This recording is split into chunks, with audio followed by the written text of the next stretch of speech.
নমস্কার। আজ আমি যে রেসিপিটা বানিয়েছি এটা নিয়েছি ইন্দুবালা ভাতের হোটেল থেকে।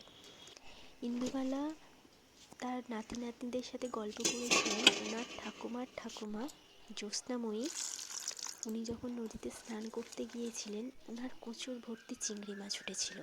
সেই চিংড়ি মাছটাই উনি নদীর পাড়ে রেঁধেছিলেন। চিংড়ি মাছটা ভালো করে লবণ হলুদ মাখিয়ে রেখেছি।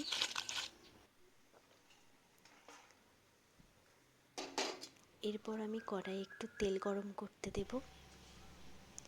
এদিকে তেলটা গরম হচ্ছে আর আমি এদিকে ফোড়নের জন্য নিয়ে নিলাম কালো জিরে, হলুদ গুঁড়ো আর কাঁচা লঙ্কা। এটাই ফোড়নে দিয়ে দেবো। এটা একটু নেড়ে ছেড়ে এবার আমি নুন হলুদ মাখিয়ে রাখা চিংড়ি মাছটা দিয়ে দেব।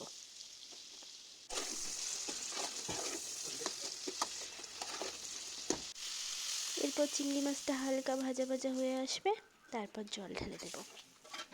জলটা ঢেলে দিয়ে ঝোলটা ফুটতে দেব।